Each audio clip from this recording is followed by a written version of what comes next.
if you found an old family photo and someone was in it who was never supposed to be there? Emily Bennett never liked the attic. It was dusty, cramped, and filled with things her parents had long forgotten. But when her mother asked her to fetch an old box of Christmas decorations, she had no choice but to climb the rickety wooden stairs.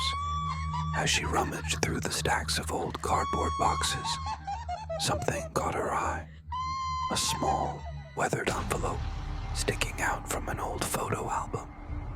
Curious, she pulled it out and slid the photo from its sleeve. It was a family picture. Her parents, James and Laura, stood in the center, smiling, with her younger brother Danny grinning widely in front of them.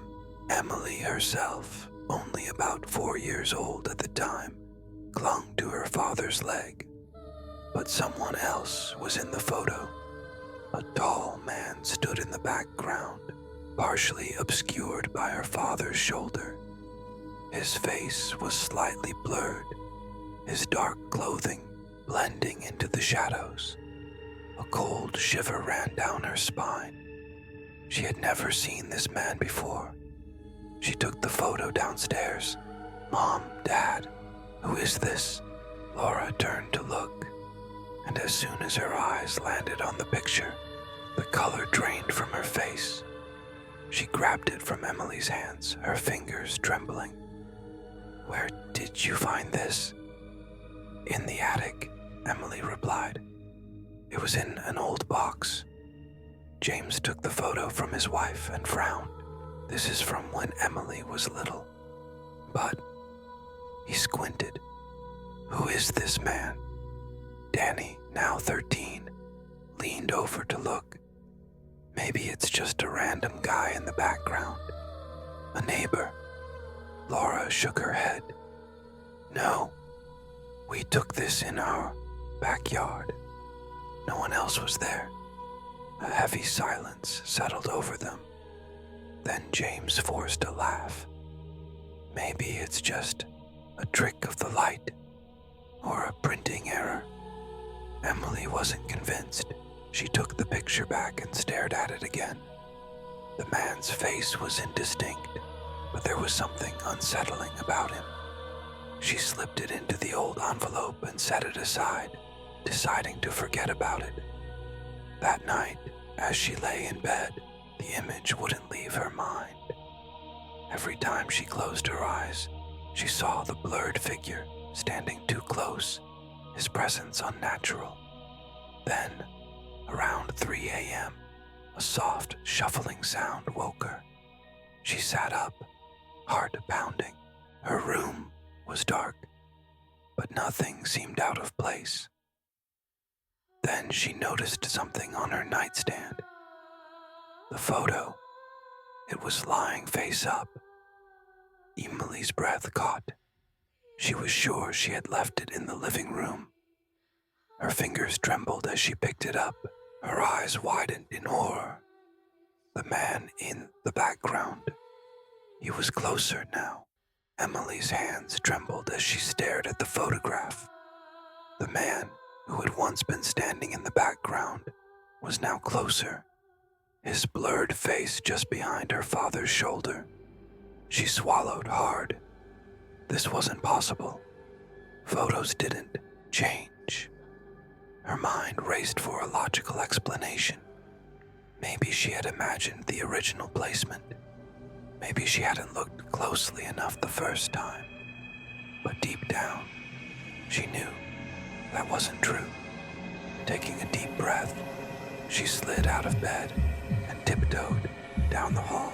The house was silent except for the soft hum of the refrigerator downstairs. She reached the living room, where she had last left the photograph. The envelope was still there, sitting on the coffee table, empty. Her stomach twisted. She hurried back to her room, shoved the photo into the envelope, and stuffed it inside her desk drawer. Then, telling herself it was just her imagination, she climbed back into bed. But sleep didn't come easily. The next morning at breakfast, Emily hesitated before speaking. "Mom, do you remember the man in that photo?" Laura, flipping pancakes at the stove, stiffened slightly before answering. "Yes, honey. But let's not talk about it, okay?" James, sitting at the table with his coffee, glanced at his wife before turning to Emily. "It's just an old photo, sweetheart. Nothing to worry about." Danny, munching on cereal, snorted. "Maybe it's a ghost." Laura shot him a warning look. "That's enough, Danny." Emily frowned. "But the photo," Laura cut her off. "Just forget about it." The sharpness in her mother's voice made Emily stop. She glanced at James, but he only gave her a small, reassuring smile before returning to his coffee. Something wasn't right. Her parents weren't just brushing this off. They were afraid. That night, Emily couldn't shake the uneasy feeling. She had kept the drawer shut all day, but the thought of the photo sitting inside gnawed at her. Finally, unable to resist, she opened the drawer. The envelope was gone. Her breath hitched. She checked under the papers, pulled everything out. Nothing. Then she saw it. The photograph was back on her nightstand, and the man in the picture, he was even closer. His shadowed form now loomed directly behind her father, as if about to place a hand on his shoulder. Emily let out a shaky breath and grabbed the picture. She ran downstairs, nearly tripping on the last step. "Mom, Dad, James," and Laura looked up from the couch. "What is it?" James asked, startled by her urgency. Emily thrust the photo forward. "Look, he moved." Laura's face paled. James took the picture and studied it carefully, his brow furrowing. "This isn't possible," he muttered. Danny wandered in from the kitchen, holding a soda. "Wait, isn't he standing closer now?" Laura turned to James. "We need to get rid of it." James nodded. "We'll throw it out." Emily exhaled in relief. Maybe that would end it. James took the photo outside and tossed it into the garbage bin. That night, the whole family slept a little easier. But the next morning, when Emily came down for breakfast, she froze. The photo was sitting on the kitchen table, neatly placed. And the man, he was even closer. A chill ran down Emily's spine as she stared at the photograph lying on the kitchen table. The man in the picture was no longer just in the background. He was standing directly behind her father now, his blurred face eerily close. Her mother let out a sharp breath and grabbed the photo. "James," she whispered, "you threw this away last night, didn't you?" Her father slowly nodded. "I did. I put it in the bin myself." "Then how is it here?" Danny asked, his voice unusually serious. No one had an answer. Laura turned to her husband. "We need to burn it." James hesitated. "It's just a photograph, Laura." "No, it's not," she insisted. "Something is wrong with it." Emily had never seen her mother so shaken. Without another word, Laura grabbed a lighter from the drawer and took the photo outside. Emily, Danny, and James followed as she knelt on the pavement, set the picture down, and flicked the lighter. A small flame ignited, and she brought it to the corner of the photograph. The edges curled, turning black as the fire caught. Emily held her breath. For a moment, it seemed like it was working.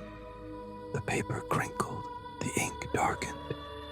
But then, without warning, the flame extinguished, like someone had blown it out. Laura's hands trembled. She tried again. The flame flickered, caught the paper, and died out once more. James exhaled sharply. "That's not possible."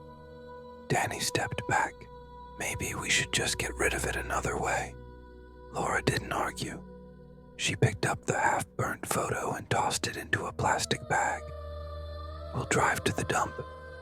If we can't burn it, we'll get it as far away as possible. Emily wasn't convinced it would work, but what else could they do? That afternoon, Laura and James drove out of town to dispose of the photo. When they returned, her mother finally looked at ease. "It's gone," she said, "for good." Emily wanted to believe her, but deep down, something told her this wasn't over. That night, Emily lay in bed, listening to the quiet creaks of the house settling. The wind whispered outside her window, and for the first time in days, she started to feel like things were normal again. Until the knocking started, soft, steady, 3 quiet taps against wood. Emily froze. The sound wasn't coming from her door. It was coming from inside her room. Her eyes darted to her desk. The drawer she had once hidden the photo in was slightly open. Then, her heart nearly stopped. Something was inside it. A corner of the photograph peeked out, the same one they had just driven miles away to throw away. Trembling, she reached forward, her fingers brushing against the paper. She pulled it out slowly, dreading what she would see. Her breath caught in her throat.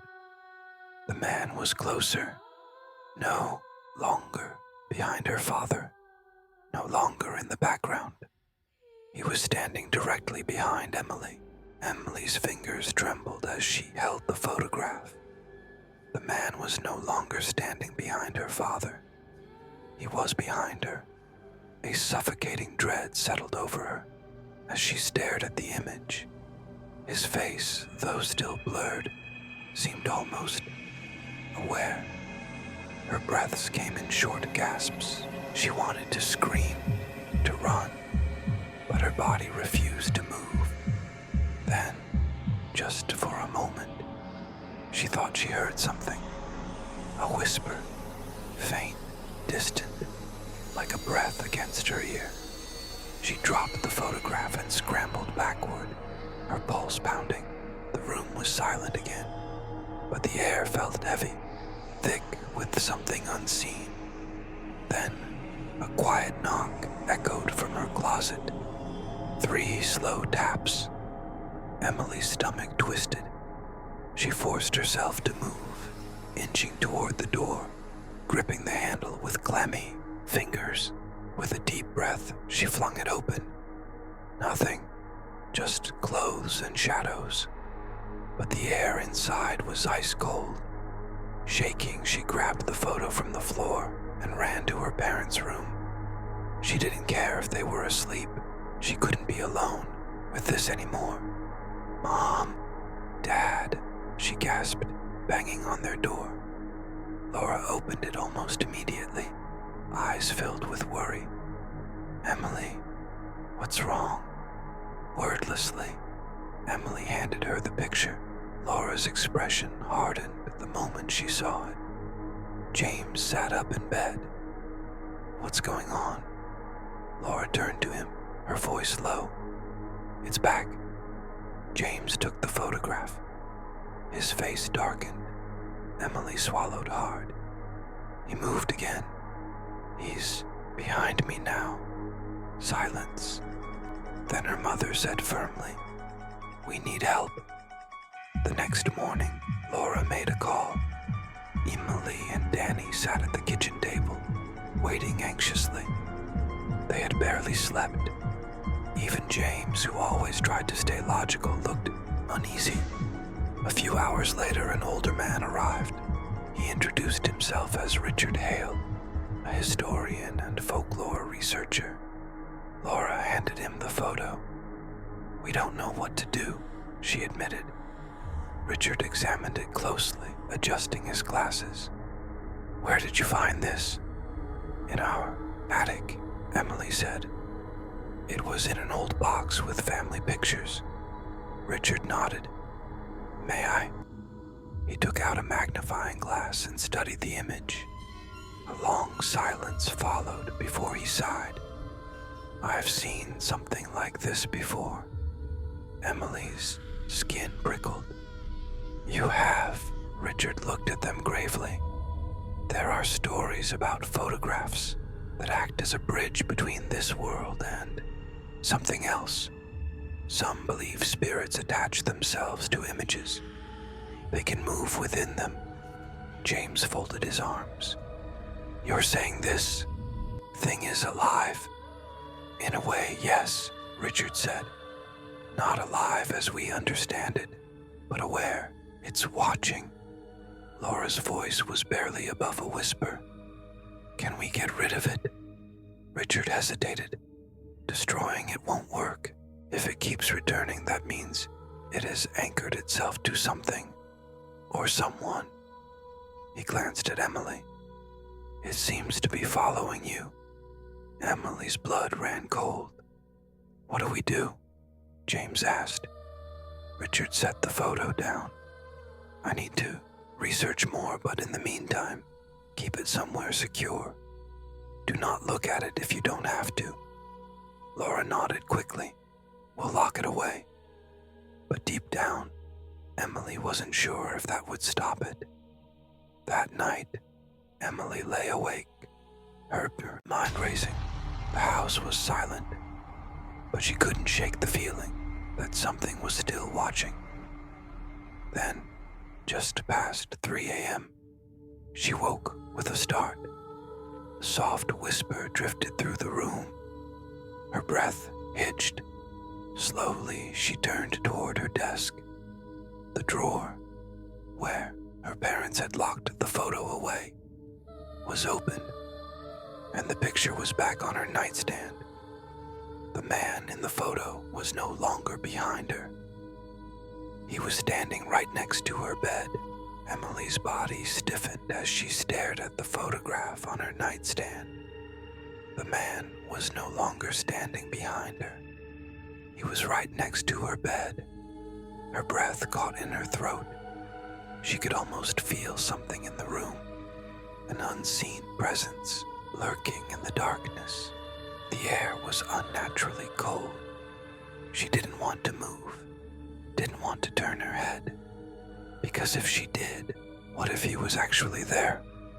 A soft whisper brushed against her ear, so quiet she almost thought she imagined it. But she knew she hadn't.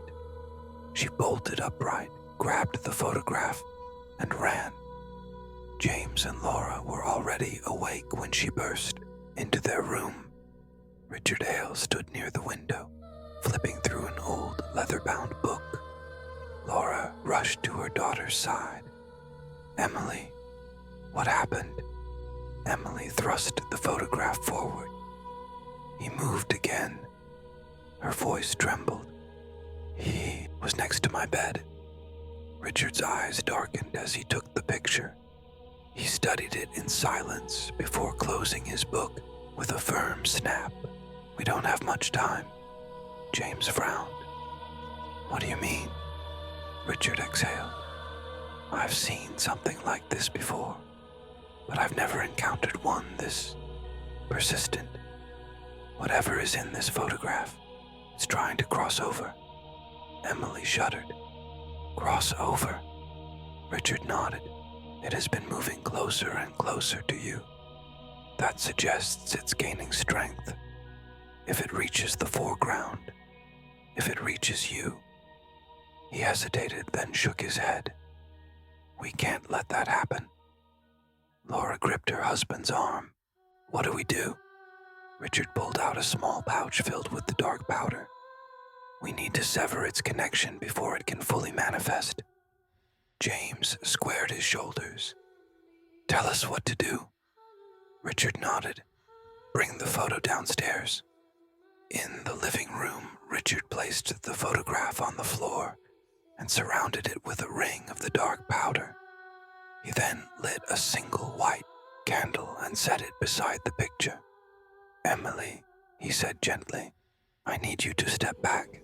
She obeyed, standing behind her parents, while Richard muttered something under his breath. Then, the candle flickered violently. A sudden chill swept through the room. The light overhead flickered, and the air grew heavy, pressing down on them like an unseen force. Then, a shadow moved. Not in the photograph, in the room. Emily's breath hitched. She saw it. A tall, dark figure, standing just beyond the candle's glow. Richard's voice grew louder, firmer. He grabbed a vial of clear liquid from his bag and sprinkled it over the photograph. The shadow let out a whispering hiss. The photo trembled, its edges curling as if reacting to the liquid. Then, the candle went out. The room plunged into darkness. For a heartbeat, everything was still. Then a deep, rasping whisper filled the space around them. "Let me in." Emily clamped her hands over her ears. The voice wasn't coming from one place. It was all around them. Richard didn't stop. He grabbed the candle, relit it, and threw more of the powder over the picture. "You are not welcome here," he commanded. "This is not your place." Low growl rumbled through the air. The photo darkened, the image warping, twisting. Emily's pulse pounded. Then, suddenly, the picture burst into flames. Laura gasped, stepping back. The fire consumed the photograph, burning faster than normal paper should. Within seconds, nothing remained but ash. The shadow in the room wavered. Then it was gone. The pressure lifted. The house was still. It was over. The next morning, Emily woke up feeling lighter than she had in weeks. The house felt normal again. Warm. Safe. Richard stayed for breakfast, making sure everything remained calm. "So that's it?" Danny asked. "It's really gone." Richard nodded. The connection was severed. "It won't come back." Laura let out a breath of relief, and James placed a reassuring hand on Emily's shoulder. For the first time in a long time, she felt safe. The nightmare was over, or so she thought. That evening, as Emily prepared for bed, she felt something odd, a faint whisper of unease. Shaking it off, she slid under the covers and reached for her nightstand lamp. Then, her fingers brushed against something, a piece of paper. Frowning, she lifted it. Her heart stopped. It was a photograph, a new one, and in the background, the man was still there, watching, waiting.